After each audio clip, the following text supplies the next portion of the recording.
So, our buddy here turns around and bolts towards the suspicious moon car, rumored to catch all those rogue robots. Captured robots go to one place, which looks like a mashup of an ancient Roman Colosseum and a rock concert, really a bizarre part. But in reality, it's a robot slaughterhouse.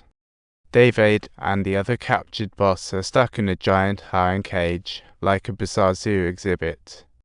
Up in the stands, robots are met with fire, buzzing souls, and corrosive liquids, while the humans below cheer like it's the Super Bowl. Watching all this unfold, David feels anxious and grabs the nearest robot for comfort to meet his buddy, Flower. Flower is the latest hit in robot romance, but finds his female customer terminated before the date. Turns out, her jealous husband caught her in the act, and our very clingy dude solved his marriage problems by eliminating her talk about a bad move. Flower only has his ID to escape, but surprise surprise, he gets caught by the meat plant staff. Meanwhile, Teddy Bear shows up and spots David in the cage. He rushes to the cage, trips, and goes down for the count. A little girl sees this heroic fail, picks him up and, following Teddy's gaze, spots the trapped David. She tells her dad about the poor boy in the cage. Dad rushes over with a scanner.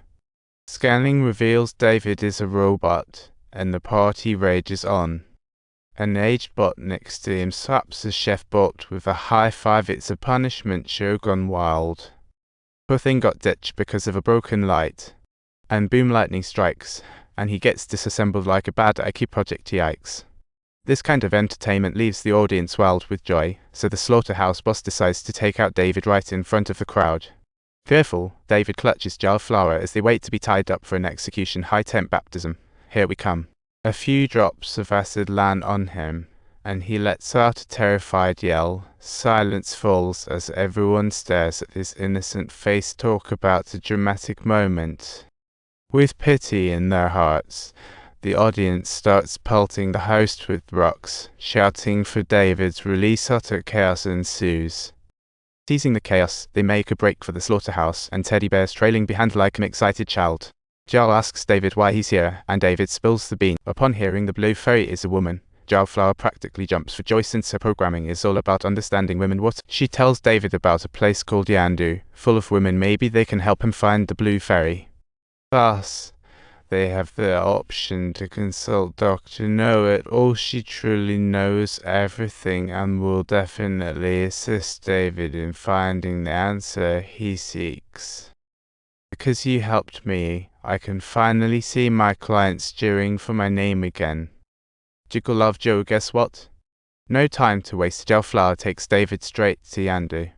After twists, they find the right spot, enter a tiny room, and shout for the renowned doctor, only to find it's a supercomputer. She's got all the knowledge in the world stored up, so she can answer your questions in a heartbeat. David longs for the blue fairy. The doctor replies it's at the end of the world, where lions weep. David's left confused, so Flower sweetly explains that the end is actually Manhattan. Once the birthplace of robots, it's now submerged by the sea. Talk about a tragic reboot. David, longing to be human, doesn't care about the dangers ahead, but Flower warns him she might not even exist. She could merely be a computer virus aiming to seduce AI. After all, humans haven't had a very favorable view of their robotic counterparts for a long time. David's anger flares up instantly, and he argues back fiercely without mercy. She's unique. Once she becomes real, Mom will love her just like she loves Martin.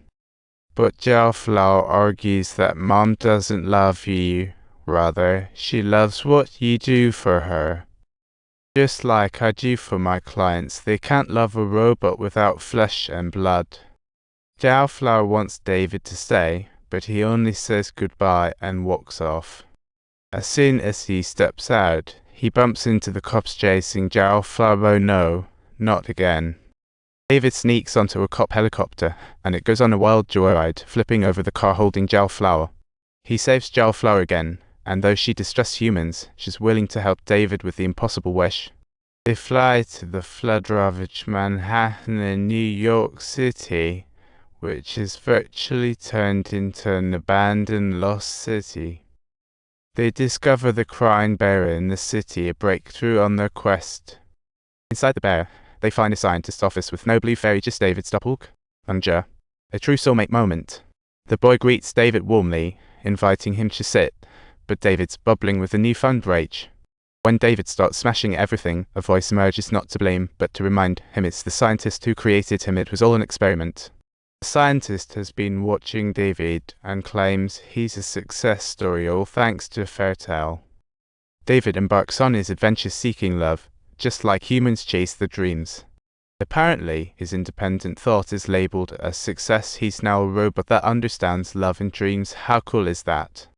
This scientist, having lost his son, poured all his energy into making robots that mirror his boy, but he fails to see how cruel this act is. He tells David to wait while calling other scientists to study him. Little does David know, he'll never get love or respect.